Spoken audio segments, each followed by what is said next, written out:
První část bude jako spíš ve tmě, kdy nic neuvidíme, a druhá část bude jenom o takovém překvapení. Jako.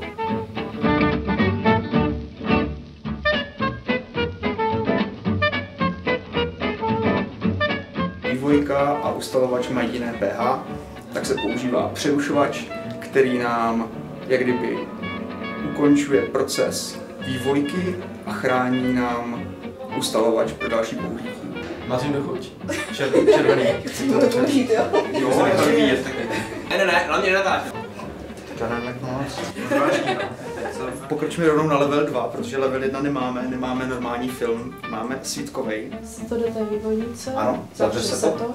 Musí se tam dát ten prostředek, jasně. Ano, ten prostředek je důležitý. A jestli můžeme, tak zasneme a užijeme si tmy.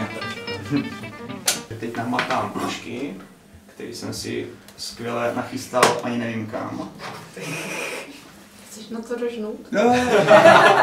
Díky. Dělali jsme vlastně to, že jsem namotával film. Je to fakt výborka? Ano. Tak to bylo málo. Zmáčkneme stopky, máme nastavených 13 minut.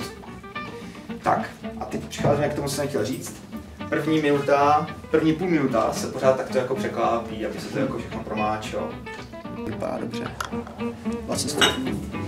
Ano.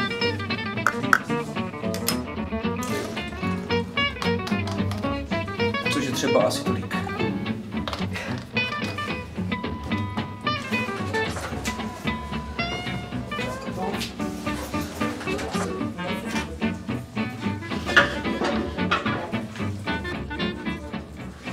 Tady na chvilku bude spoj. Ženská znamená. Přesně, tam ženská. Jestliže vidíte ženskou, vyvolali jste film správně.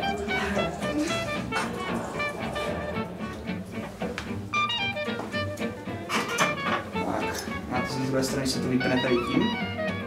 A tady byste nesnihli, říká. Ano, tady jste nesmí. Je to něco jak Černok v tunelu. Ale opačně, jo. Jestli jste tady blíž, tak pojďte se nám to podívat. Máš taky 6x6. Je to 6x6, no, přesně. Takže jde tam něco vidět. Když pěkně přečtete tady to HP5+, to znamená, že je to pěkně vyvolané a to není. Pěkně plus. A jde vidět, že tam fakt něco je. To se 4 verčo. Takže možná si tady ty fotky zazvětšujeme. Ještě dobrý je, to jak je sprohnutý, tak to upravit, aby to sprohýbaný nebylo, protože kdo se pak s tím má otravovat, že jo. Film se povedlo, takže to paráda. Příští uzvětšování.